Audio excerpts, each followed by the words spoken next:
Okay class, कैसे हैं आप सब लोग? आई होप बहुत बढ़िया होंगे और अच्छा कर रहे होंगे, प्रैक्टिस अच्छे से चल रही होगी और आपको अच्छे से समय भी आ रहा होगा। तो मैं इन सब चीज़ों को बड़ा ही सही मानता हूँ कि आप लोग अपना काम अच्छे से कर रहे हैं और मैं अपना काम अच्छे से कर रहा हूँ। अगर आपको कोई भी प्रॉब्लम होती है तो आप हमें बता सकते हैं। चलिए हम अपने नेक्स्ट टॉपिक की तरफ मूव करते हैं। नेक्स्ट टॉपिक है हमारा लीनियर इक्वेशन। ठीक है, इन वन वेरिएबल। जब भी हम linear equation in one variable की बात करते हैं, ठीक है, तो वन वेरिएबल, चलिए पहली बात तो मैं आपको लोगों को बता दूं वेरिएबल क्या होता है। जैसे हम वेरिएबल की बात करते हैं तो उसके साथ हमारे पास एक और आ जाता है कांस्टेंट। इक्वेशन में दोनों भाई बहन की तरह काम करता है, लड़ते रहेंगे हमेशा एक दूसरे के साथ, पर रहेंगे साथ साथ ही। ठीक है, कोई भी किसी के बिना कुछ भी नहीं कर सकता।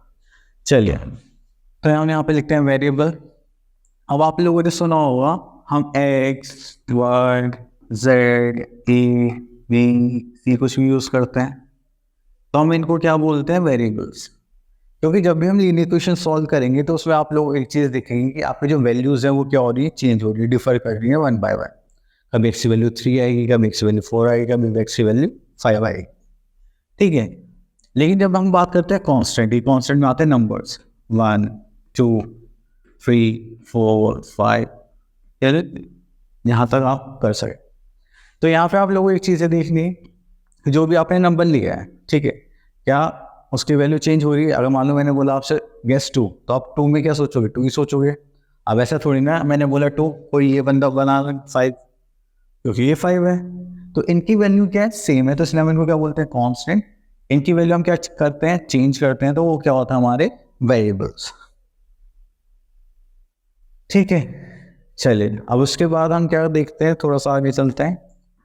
अब हमें लीनियर इक्वेशन सॉल्व करनी है, तो जब भी आपको लीनियर इक्वेशन मिलेगा, ठीक है, तो 2x + 3 = 5, तो ये होती है हमारी लीनियर इक्वेशन। ठीक है, इन वन वेरिएबल। अब वेरिएबल क्या है हमारा? x, तो ये आपको एक ही मिलेगा। ये 2 वेरिएबल 3 वेरिएबल भी होते हैं, बट अभी आपको सिलेबस में कितना है? 1 वेरिएबल। चलिए अब उसके बाद हम एक दो क्वेश्चंस देख के उस समझने की कोशिश करेंगे। जैसे हमारे पास आ गए एक्सरसाइज 2.1, तो इसमें से हम एक क्वेश्चन लेते हैं और मैं आपको समझाने की कोशिश करूंगा इसको सॉल्व कैसे करना है। ठीक है, तो हम एक ले लेते हैं 4th। चलिए 4th क्वेश्चन ले रहे हैं हम इसमें से, और इसमें लिखा हुआ है 3m - 1 = m + 16। ठीक है, चलिए आप मुझे बताइए इसमें कांस्टेंट क्या है और वेरिएबल क्या है? पहली बात तो ये हो गया हमारा कांस्टेंट या वेरिएबल? सर ये होगा हमारा वेरिएबल। ठीक है, और जितने भी नंबर्स है वो सब क्या होंगे? हमारे कांस्टेंट्स। ठीक है, कोई प्रॉब्लम नहीं। चलिए तो इसको कर लेते हैं अब सॉल्व। देखो सबसे पहली, जब भी आप इनको सॉल्व करना चाहते हैं तो आपको ये ध्यान रखना है जितने भी कांस्टेंट होंगे वो सब एक साइड टीम बनेंगे, और जितने भी वेरिएबल्स होंगे वो सब क्या होंगे? एक साइड टीम बनेंगे। और टीम बनाने की जो बाउंड्री है वो है हमारा इक्वल्स टू, ये क्या है? हमारी बाउंड्री। ठीक है, अब बाउंड्री में इधर उधर जाने से पहले कुछ रूल्स देख लेते हैं। अगर प्लस इधर से दूसरी साइड जाएगा तो वो क्या हो जाएगा? माइनस, और माइनस इधर से दूसरी साइड जाएगा तो वो क्या हो जाएगा? प्लस। ऐसे ही मल्टीप्लाई इधर जाएगा तो वो क्या हो जाएगा? डिवाइड, और डिवाइड इधर जाएगा तो वो क्या हो जाएगा? मल्टीप्लाई। ठीक, कोई प्रॉब्लम? चलिए तो सबसे पहले हम यहाँ पे स्टार्ट करते हैं अपना मूवमेंट। तो मैंने देखा ये 3m है और ये m है, m वालों को हम एक साइड ले आते हैं, तो ये हो गया 3m। ये प्लस का इधर इक्वल्स टू के लेफ्ट हैंड साइड आएगा तो किधर क्या लिखेंगे? -m। अब ये -1 है, इक्वल्स टू के राइट हैंड साइड जाएगा तो ये क्या हो जाएगा? +1। ये तो ऑलरेडी +16 था ही। ठीक है, यहाँ तक कोई प्रॉब्लम? चलिए अभी 3m - m करेंगे तो हमारे पास कितना बचेगा? 2m, और इधर 16 + 1 करेंगे तो ये क्या हो जाएगा? 70। अब इसको आगे सॉल्व करेंगे। अब जब भी हमारे पास एक कांस्टेंट और एक वेरिएबल साथ साथ होंगे, ठीक है, तो इसका मतलब क्या है? अगर मैंने यहाँ लिखा 3y, ये क्या है? कांस्टेंट, सॉरी ये है हमारा वेरिएबल, और ये क्या है हमारा कांस्टेंट। चलिए, तो ये क्या हमारा वेरिएबल, जिसका मतलब क्या है, दोनों साथ साथ है तो मल्टीप्लाई, तो ये मल्टीप्लाई उधर जाएगा तो क्या हो जाएगा डिवाइड। चलिए तो हम यहाँ लिख लेते 17 डिवाइड बाई 2 करेंगे तो डिवाइड तो होना नहीं है।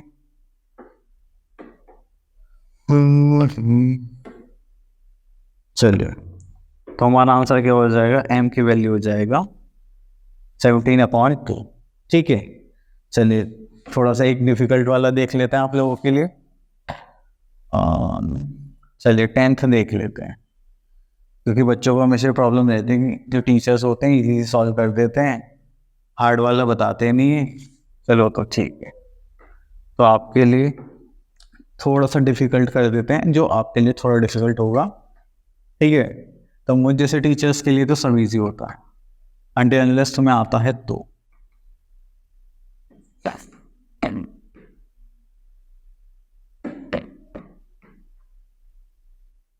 ठीक है, तो ये हमारा क्वेश्चन है, हम इस क्वेश्चन को थोड़ा साइड में कर देते हैं, बाद में देखते हैं। ठीक है, तो ये हो गया हमारे पास 6x + 1/2 = 15x -17/2। तो सबसे पहले काम हम क्या करेंगे, जितने भी हमारे पास वेरिएबल्स वाले नंबर वो सब एक साइड लेकर आएंगे। तो मैं इधर लिया है 6x, ये प्लस का इधर आएगा तो -15x। ठीक है, अब ये क्या है हमारा कांस्टेंट है, इसको मैं राइट हैंड साइड भेज रहा हूँ +2 के, तो प्लस का उधर जाएगा तो क्या हो जाएगा माइनस, और ये तो ऑलरेडी माइनस में था ही। ठीक है, कोई प्रॉब्लम यहाँ तक नहीं है। चलो आगे चलते हैं, 6 - 15 करेंगे तो हमारे पास कितना आएगा,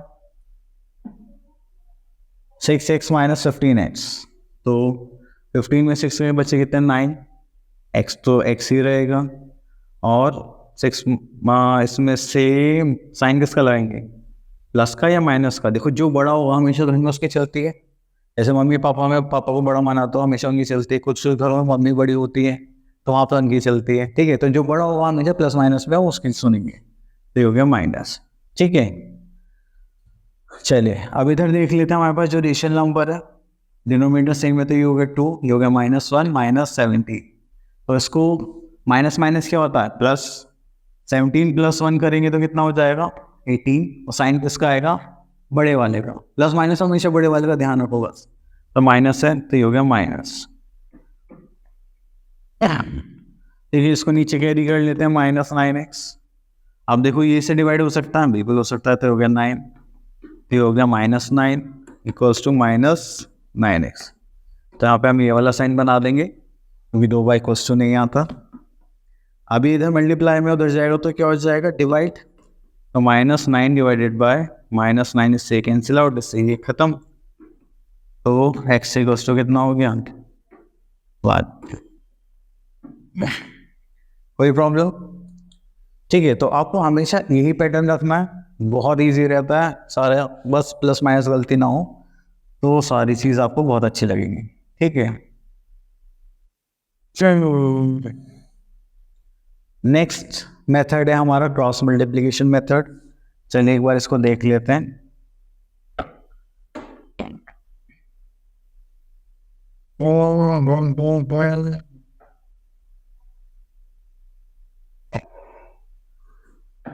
वैसे सिर्फ पढ़ाना हो ना तो बहुत इजी काम है और बहुत अच्छा है। चलिए क्रॉस मल्टीप्लिकेशन मेथड, जैसे हमें ये दे रखा है तो हमेशा ध्यान रखना है न्यूमरेटर की डिनोमिनेटर से और डिनोमिनेटर की न्यूमरेटर से मल्टीप्लाई करता है। ठीक है, चलिए ये तो इजी हो गया। चलिए एक इस टाइप का क्वेश्चन देख लेते हैं जिसमें आप लोगों को थोड़ा कंफर्टेबल फील हो। चलिए ये हो गए हैं, और देखें और कुछ है क्या। चलिए एक इसमें से कर लेते हैं, एक उसमें से कर लेंगे। चलिए तो इसमें से हम एक क्वेश्चन ले लेते हैं फर्स्ट पार्ट में से सी मुझे ठीक लग रहा है एक्सप्लेनेशन पार्ट के लिए। तो ये हो जाएगा 4x - 3/x + 1 = 2/3। ठीक है, कोई प्रॉब्लम। चलिए तो यहाँ पे हम क्या करने वाले हैं, इसको सॉल्व करेंगे।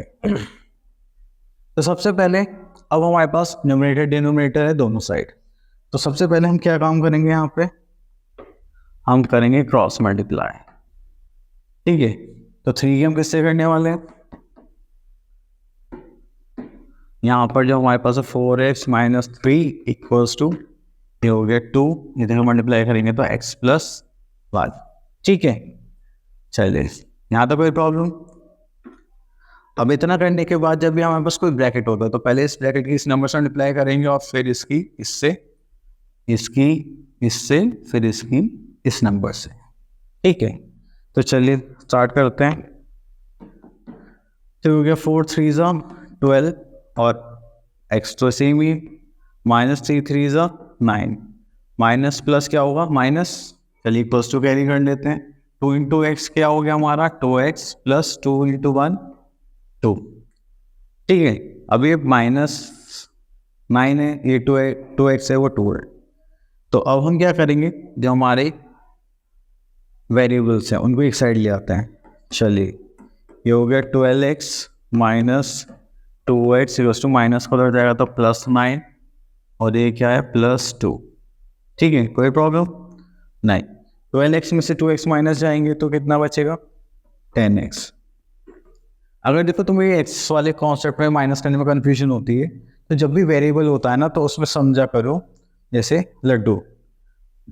ठीक है, जैसे मान लो हमारे पास एक्स है, एक्स से हम क्या एज्यूम कर लेंगे लड्डू। अगर हमारे पास 12 लड्डू थे, उसमें से हमने 2 लड्डू खा लिए तो क्या बचा 10 नहीं 10 लड्डूस। तो एक्स वाला कॉन्सेप्ट भी ऐसे ही काम करता है। ठीक है, चलिए तो यहाँ पे हो गया 10x, यहाँ पे करेंगे 9 प्लस 2 करेंगे तो क्या हो गया 11। तो x से इधर जाएगा तो 11 अपॉन क्या हो जाएगा 10। ये हो गया हमारा आंसर। कोई प्रॉब्लम, चलिए वेरी गुड। अब आगे देखते हैं। चलिए इसमें से एक क्वेश्चन ले लेते हैं जो तो आपको थोड़ा टफ सा लग रहा हो। इसको मैं रब कर देता हूँ पहले, तो ये लिखना भी तो पड़ता है ये। चलिए तो बताइए कौन सा है सबसे बड़ा सा, हमें लग रहा है ये बी है ना। चलिए इसको ले लेते हैं, नीचे फुल लिख लेते हैं। ठीक है, चलिए तो मैं क्वेश्चन लिख लेता हूँ पहले।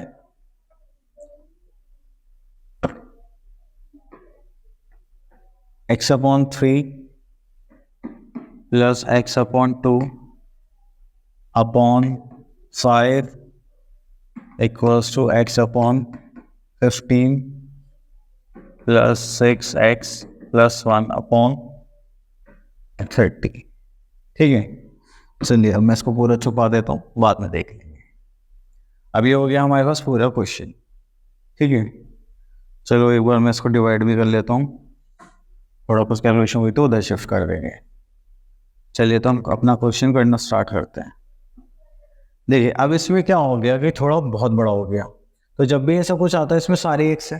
ठीक है, ये भी एक्स है, ये भी एक्स है, ये भी एक्स है, ये भी एक्स है, प्लस है। तो सबसे पहले हमें दोनों साइड को सॉल्व करना पड़ेगा उनके एलसीएम लेके। 5 और 3 के एलसीएम लेंगे, एलसीएम लेना आपको आता है तो हम क्या एलसीएम लेंगे 15। तो मैं इधर 5 से मल्टीप्लाई कर देता हूँ तो हो जाएगा 5x, इधर मुझे 3 से मल्टीप्लाई करनी पड़ेगी इस टाइप से। ठीक है, इक्वल्स टू में लेते हैं 15 और 30 का एलसीएम लेंगे तो कितना आएगा 30। तो इधर हमें 2 से मल्टीप्लाई करना पड़ेगा x के साथ, इधर तो कुछ करने की जरूरत नहीं होती, हो जाएगा 6x प्लस 1। ठीक है, चलिए तो अब हम इसको थोड़ा आगे सॉल्व करते हैं। 5x ब्रैकेट को ओपन करते हैं, x इंटू 3 क्या हो जाएगा 3x, 3 इंटू 2 करेंगे तो क्या हो जाएगा 6 डिवाइडेड बाय 15। इसको करेंगे तो क्या हो जाएगा 2 into x, 2x plus 6x plus 1 upon 30। ठीक है, कोई प्रॉब्लम। चलिए तो अगर हम इसको ऐड करते हैं तो 5x प्लस 3x कितना होगा 8x प्लस 6 अपॉन 15। इसको करेंगे तो 6 है, 2x प्लस 6x कितना हो जाएगा 8x प्लस 1 अपॉन 30। अब इतनी फॉर्म में सॉल्व करने के बाद हमें पता चल गया कि अब हमें क्या करनी है क्रॉस मल्टीप्लाई। अब आप सोचेंगे क्रॉस मल्टीप्लाई कर देते हैं, ये 15 है, ये 30 है, सीधा हो जाएगा। बट हम यहाँ पे एक चीज़ और कर सकते हैं, अगर मेरी माने तो। हम डिवाइड में ये आमने सामने अगर होते हैं डिनोमीटर इक्वल्स टू के साइड, तो आप इनको सेम नंबर से डिवाइड कर सकते हैं, जैसे 5 3 5 6। तो आपके लिए यहाँ से थोड़ा शॉर्ट हो जाएगा, तो ये हो जाएगा आपका 8x plus 6 divided by 3 equals to, ठीक है, 8x प्लस 1। ठीक है, अगर 30 15 से मल्टीप्लाई कर देंगे तब भी आंसर सेम आना है। तो अब थोड़ा यहाँ पे देख लेते हैं। तो हमें 60 पूरे नंबर से मल्टीप्लाई करनी है और यहाँ पे 3 से, ठीक है। तो इसको इससे करेंगे तो 8 से कितना हो जाएगा, 48x प्लस 6 6 36, 8 3 24x एंड 3 1 3। अब उसके बाद हम लोगों को क्या करना होता है, हम लोगों को अब जो भी हमारे पास वेरिएबल्स हैं वो सब एक साइड लेकर आएंगे। तो ये वेरिएबल है, ये वेरिएबल है, तो हो जाएगा 48x माइनस 24x। अब यहाँ से हमारे थोड़े से जो अभी कांस्टेंट है इसको हम उधर की साइड पहुँचा देंगे। तो इधर क्या आ जाएगा हमारे पास, ये प्लस का 3, ये माइनस का 36, ठीक है। तो और कुछ तो नहीं है हमारे पास, नहीं है। चलिए इसमें को सॉल्व करते हैं। तो इसमें से 4 माइनस करेंगे तो 4, प्लस करेंगे तो 2, ये हो गया 24x। इधर करेंगे तो प्लस माइनस क्या होता है, माइनस। 36 में से 3 माइनस करेंगे तो कितना आ जाएगा, 33। और साइन किसका आएगा, मैंने अभी बताया था, जो बड़ा होगा, इसमें बड़ों भी चलती है। चलिए तो अब x इक्वल्स टू क्या हो जाएगा, माइनस 33 अपॉन 24। अब हमेशा अपना आंसर हमेशा लोएस्ट फॉर्म में रखेंगे, जैसे 3 11 3 8 सा, हम सेम नंबर से क्या कर देंगे, डिवाइड। तो हो जाएगा 11 अपॉन 8, वो भी माइनस के साथ, ठीक है। कोई प्रॉब्लम, चलिए अब उसमें और कुछ तो नहीं है। बाकी क्वेश्चन है वो आप लोग प्रैक्टिस के लिए कर लेना।